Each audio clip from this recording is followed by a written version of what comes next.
Hi, I'm Nancy Camp, and this is Fred, and he's agreed to help me with this part of the video by serving as eye candy, even though 20 minutes ago he was sound asleep out in the arena, so we'll see how well he cooperates. I just want to do a really brief introduction to the healing art of high-touch Jin Shin. So Jin Shin is a traditional energy healing art that originated in Japan. It was handed down as an oral tradition for centuries, and it's based on the idea that all bodies are energy bodies, and it recognizes the innate wisdom of the body in that the body, given an opportunity, will heal itself. It has the ability and the desire to do so. I learned Jin Shin from a woman named Casey Wood, who studied with Betsy Ruth Dayton, the woman that originated the High Touch Network. Betsy is a community-minded person, and she wants to see the healing capabilities of this art literally in the hands of everyone to improve the quality of life for everyone. The basic premises for Jin Shin are that we are all energy beings. That's why it works as well on Fred here as it does on me. And you can access the energy through 26 energy release points that are located on the outside of the body. We'll talk about finding those and how to use them in a minute.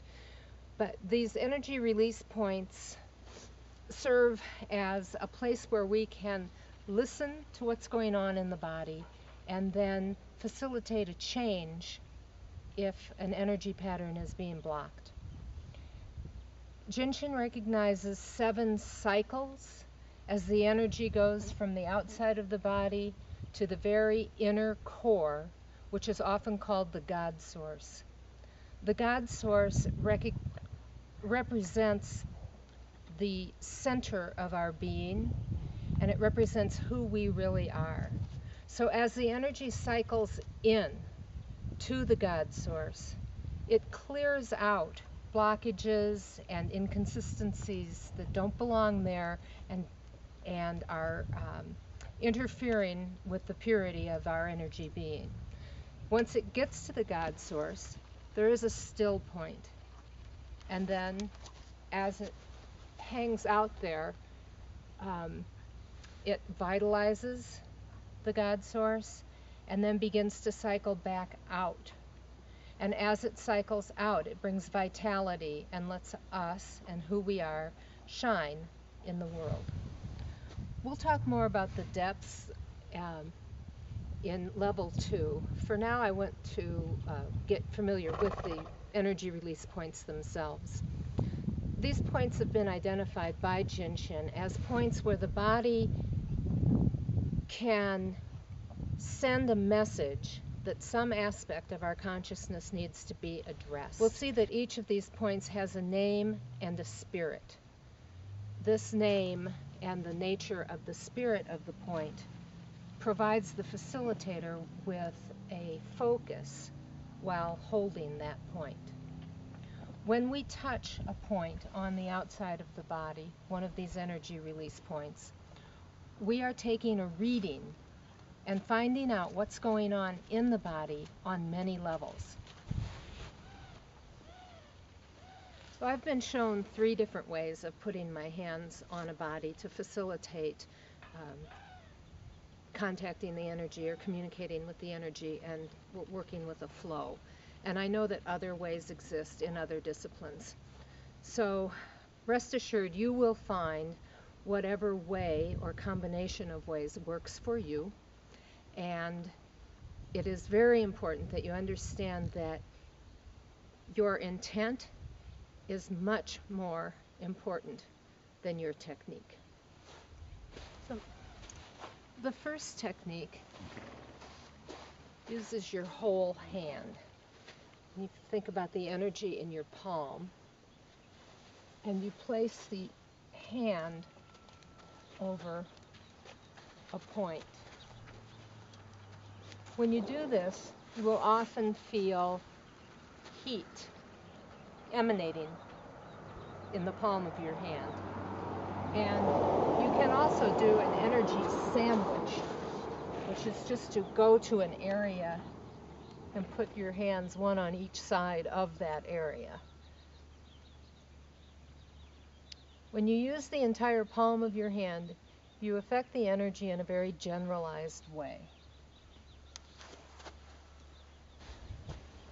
The second technique is to place the pads of your index, middle, and ring finger on the point. When you do this, it's very important that you keep your body soft, that you keep your fingers soft. Otherwise, you have a poking effect. What you want to do is place them gently. You want to connect with the energy, but not press or do anything at this time. You're just listening with this part. This part of your fingers are very sensitive, and they make good tools for listening to the body. So if I come to a place on Fred and gently place the pads of my fingers, I am receiving information, and I can listen to what's happening. Now, this will commonly happen with horses, and it will commonly happen particularly when you're working around their heads. Just don't get involved in it. And if it persists, go somewhere else. He was happy back here.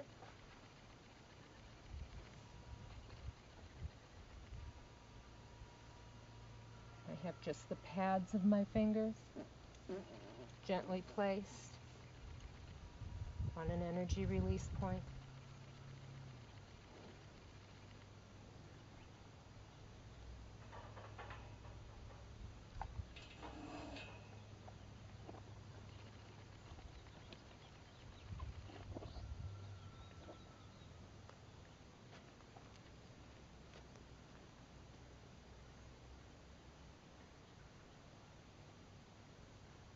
Most of the time you'll be connecting 2 points, and your hands will be acting like jumper cables.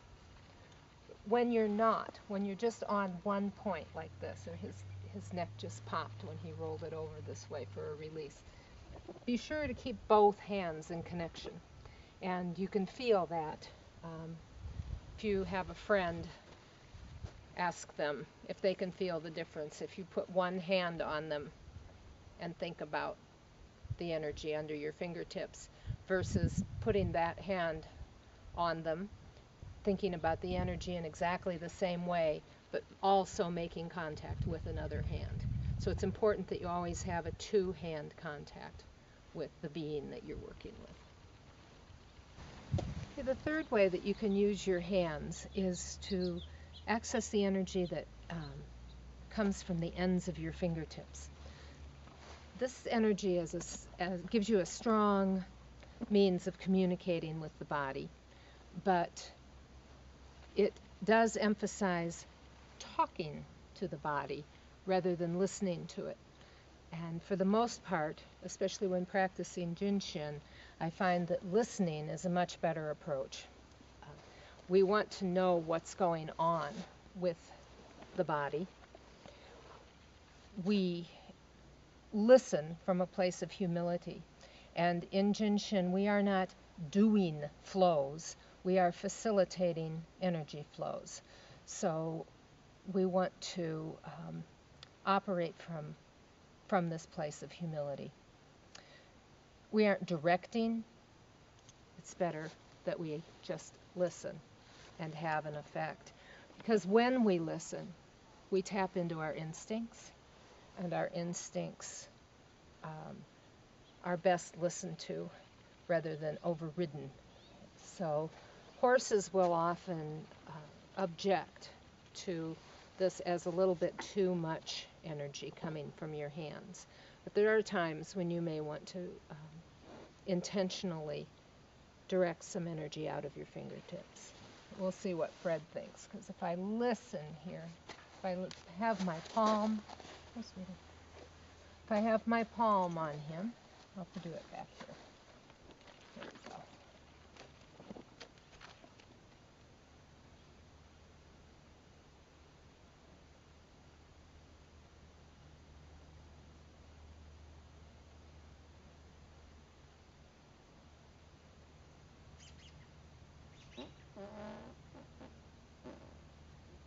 I can bring my finger pads into play. He notices the difference right away.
And when you break connection, be sure that you don't just pop off.